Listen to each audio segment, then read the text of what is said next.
The ANC's Gauteng and KZN elective conferences search for new leadership as President Ramaphosa once again calls for unity within the party. Hermanus residents walk out on Police Minister Bheki Cele after a cop was attacked yesterday. Very good evening. This is eNews at 8. I'm Tony Ndoro. In our top story, the ANC in Gauteng needs to do some serious soul-searching if it wants to retain the province in next year's general election. President Cyril Ramaphosa was delivering the keynote address on the first day of the party's provincial elective conference in Irene. He says if the party does not regain its role as a leader of society, South Africans will punish it. In the wake of an 11th hour court challenge to bar Ekurhuleni delegates from participating, the 13th ANC Gauteng elective conference kicked off on Friday amid great fanfare. Unity for the ANC in Gauteng is critical as the governing party attempts to maintain its lead in the economic heartland of the country, as analysts warn that they could lose out come the 2019 general election. President Cyril Ramaphosa also underlined the importance of the ANC regaining the trust of Gauteng's people. Comrades, we must remember that we are going to an election. And this election is going to be a particularly hard-fought one, particularly here in Gauteng. Every political party is going to be looking at Gauteng and how they can continue to erode the support that we have. Delegates were encouraged to move beyond merely discussing the dissolution of e-tolls. They were told to focus on more substantial issues, like the implementation of radical economic transformation and the empowerment of women. We must never allow any section of the oppressed to be left behind or left out of the initiatives to improve the quality of life of our people. Makuru looks set to be elected unopposed as Gauteng chairperson, while the position of deputy seems to be a three-horse race between MECs Panyaza Lesufi and Lebogang Maile, as well as former Johannesburg Mayor Parks Tau. Voting is expected to get underway on Saturday. Nicolaus Bauer, Irene. A fierce leadership battle is expected tonight at the long-delayed ANC KwaZulu-Natal elective conference. Now, the party's provincial leadership has been caught up in political infighting, but is now looking to get its house in order ahead of the 2019 election. Zwelihle Maseko is in Durban and filed this report. A provincial ANC leadership that's been at each other's throats for 3 years now wants to unite. KwaZulu-Natal's governing party has been on autopilot with its political leaders engaged in a bitter war. Zwelihle, coordinator of the provincial THIS team, says it's time for all perspectives to be accommodated.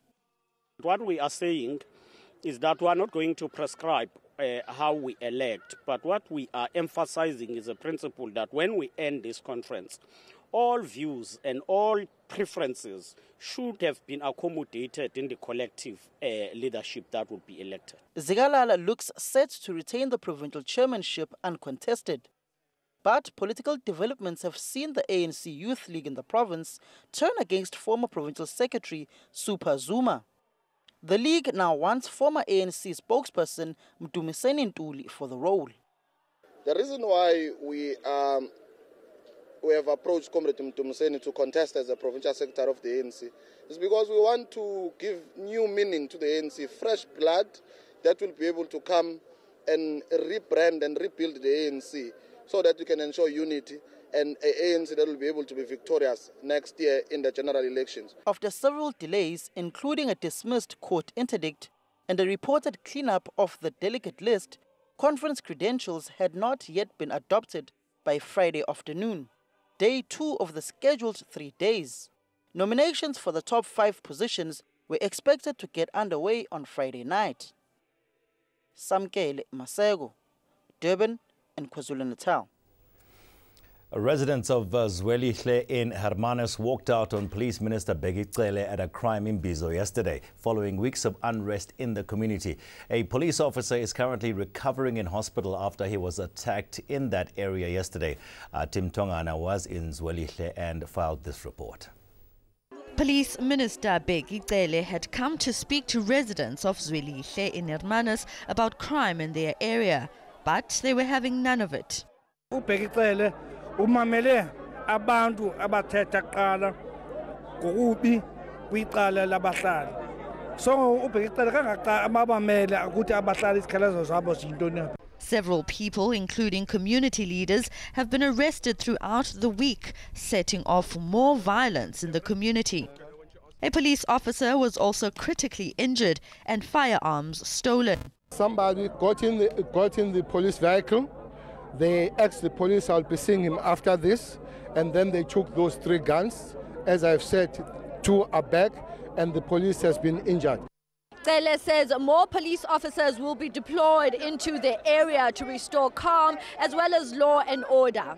Amapolisa angena ezitratweni nansi ilando evidence yebullet yamanyanyana abantwana baswelekile amasana ngenxa yethiyagesi. The protests were triggered by disputes over land. We asked the Western Cape Premier Zwelihle about the community's problems with housing and land. That land is earmarked for housing, but it's earmarked for an orderly process of allocation in terms of the criteria set by national government, not by forced land invasions. Cele is set to visit the community again next Tuesday. Tim Tongana, Zwelihle in the Western Cape. Now, that imbizo was held today, a little bit earlier on. Now, Police Minister Bheki Cele also says kidnappings are being prioritized. This follows the recent spate of kidnappings of prominent, mainly Muslim business people across the country. Earlier today, Cele visited the family of a Cape Town food retailer who was kidnapped 2 weeks ago. Liaquat Parker was kidnapped outside his business premises earlier this month, allegedly by a group of armed men. He is believed to be one of 10 Muslim businessmen kidnapped in various parts of the country recently. How can we show that we care when the Minister of Police and everybody in SAPS and all government workers are paid by you and me? So how is it that the person that is at the head of our safety and security comes 2 weeks later and says, you know what, we sympathize with you and whatever the case may be and so on? We would like to see an immediate reaction.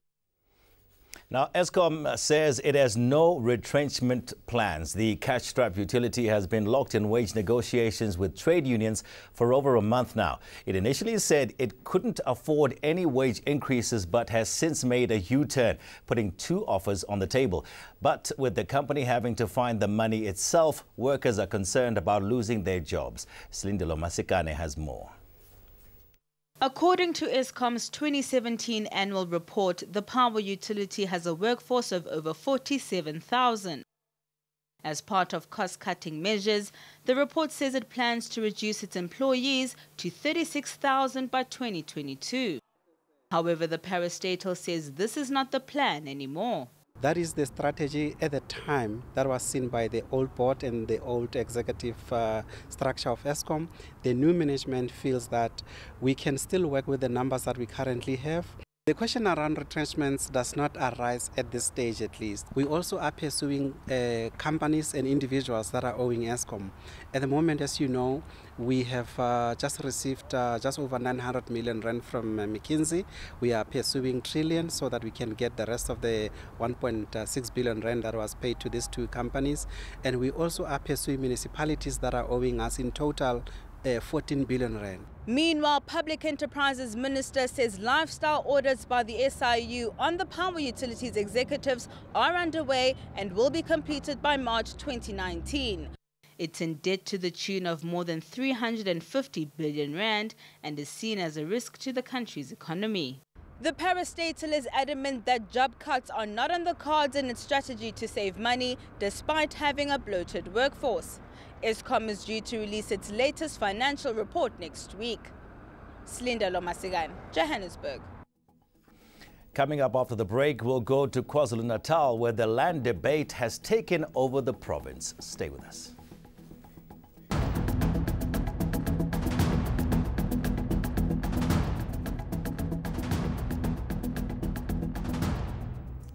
A senior Pretoria police officer is set to appear in court for allegedly using the K-word on his subordinates. Captain J.M. Henrico now faces a charge of criminal injury. Now, you remember estate agent Vicky Momberg, who was jailed in March for the exact same crime. Momberg is currently serving a 2-year prison term for using the K-word during a racist rant in 2016. Leranzo Temba has more. They are tasked with enforcing law and order. But behind closed doors at the Pretoria Central Police Station, black officers say they're being verbally abused because of their race. Complaints date back to 2016. The police captain in question has used the K-word to racially abuse junior officers, and there's another grievance against him where he has betrayed certain racial biases as well. Complaints single out Captain J.M. Henrico, who was head of this station's disciplinary committee. Henrico appeared in court charged with criminal injury. This mother of 2 says she is still traumatized by the words Henrico allegedly said to her. In 2017, she was wrongfully arrested while on patrol as a police reservist. At 23 in the morning, Nekilekamo Magistrate Court holding cells. Then Captain Henrico appeared. Bamubulela cell e renegele moyon. Atla aswere the document tse tsananga di tshwere a nyaka ke sign. They called my name and said, "Come and sign here, you." And it was painful. The charges she faced were withdrawn, but she subsequently lost her job. After her personal setbacks, she is demanding justice. Lawyers for Human Rights says it's dealing with 5 other cases involving the same officer. The trial is set down for the 5th of September. Leranzo Temba, Pretoria. Tempers flared at a public hearing over land expropriation in Pietermaritzburg today. A parliamentary committee is listening to oral submissions around the country over a proposal to change the constitution to make expropriation without compensation easier. Dason Thathia filed this report. It's Pietermaritzburg's turn to give input on the possible amendment of the Constitution. Parliament's Constitutional Review Committee is listening to public submissions on land expropriation. A few hours in, this man's view got the already edgy crowd heated up. Okay, is nie pro klein boer nie. Die klein boere gaan misluk. En dan net wil ek net sê, daar sit 'n man daarso. Hy kom van Bredasdorp af. Sicela interpretation ngizumlungu ethi swart mense magtig. Ngifuna ukuzwisisa ukuthini la. The audience wanted a full translation, but an Afrikaans interpreter was not present, resulting in a disruption. The session resumed after a summary was given to the crowd with the committee's assistance. Most speakers supported the amendment of Section 25 of the Constitution. This is just a formality. The land is coming back, but the government must ensure that young people are beneficiary of this land. Thank you. But some want the change to include tribal land. This young man was heckled over his concerns about what would happen to the land after ownership is transferred. Lo mhlaba mesesulweliwe abuyela kwabantu abamnyama ubani ozowulima ngoba abasha babhizi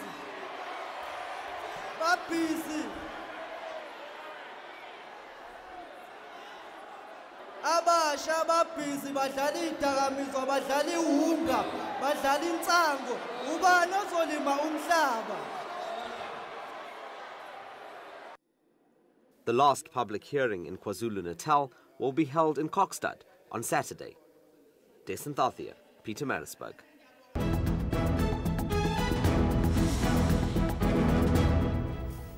Right. Right, let's give you a recap of our main story tonight. The ANC's Gauteng and KZN elective conferences search for new leadership as President Ramaphosa once again calls for unity within the party. After the break, it will be time for your weather details and then details on where to buy a jet suit that could possibly make your fantasies about becoming a Marvel comic superhero come true.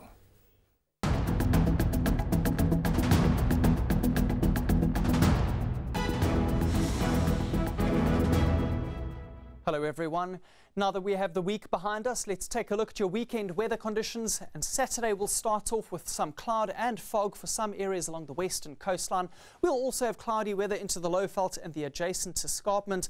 And while those areas become partly cloudy into the afternoon, it will stay sunny for the rest of South Africa, and there will be a slight warming for most parts, including Gauteng, the Free State and the Northwest. In the Northern Cape, it's going to be another hot day for the coastal parts. Alexander Bay gets to 31, a mild afternoon for Springbok and Calvinia, both getting to 23 degrees. Staying dry once again in the Western Cape. We're starting to get a little bit worried about the fact that there haven't been any cold fronts reaching the area lately, but for the meantime, you can enjoy the milder weather as temperatures climb into the 20s. Another sunny and warm day for some areas in the Eastern Cape. Graaff-Reinet and Somerset East get to 25 degrees Celsius. And in KwaZulu-Natal, it's going to be a sunny afternoon, 22 for Ladysmith and Vryheid, while Richards Bay along the coastline gets to a high of 25. A freezing morning in the forecast for eMakhazeni and Standerton, dropping down to -3, but the sunshine will warm things up into the mid to upper teens in the afternoon. And it will be a partly cloudy day for the eastern parts of Limpopo, but sunny as you head further southwards. Bela and Mokopane get to a high of 21. Taking a look at the northwest, where it will be another clear and cold day over the province, but in the mid-afternoon hours, temperatures are finally starting to get above the 20-degree mark. And for the Free State, you can expect another chilly day for much of the province, but Welkom gets to a high of 20 degrees. And finally, for Gauteng, it's the warmest day you've had in a while, a maximum of 18 for Johannesburg, while Pretoria gets to a high of 20. Let's take a look at what the second half of your weekend looks like, and we're going to see sunshine all across South Africa on Sunday, a spectacular day for the country's coastline, and it won't be too bad for the interior either, and it stays dry for the start of the work week with partly cloudy skies over the Cape provinces on your Monday. That's all from me. Goodbye for now.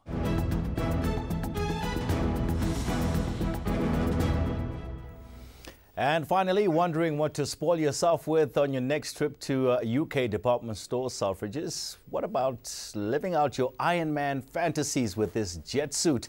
Their store now has its stock. British inventor Richard Browning has made movie magic a reality, and you can have one custom made for yourself.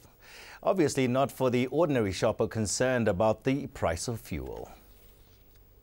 Consumes around 4 litres a minute in the hover. So you can fly for 3-4 minutes quite easily, and we've got another version that certainly on a cold day when you get more thrust, then it'll fly for about 9 minutes. That's something we're looking to improve, but it's the inevitable consequence of flying without wings. Will this set you back? 6 million rand, but it does include 3 flying lessons.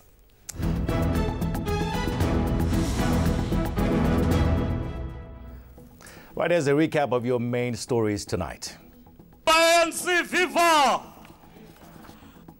The ANC's Gauteng and KZN elective conferences search for new leadership as President Ramaphosa once again calls for unity within the party.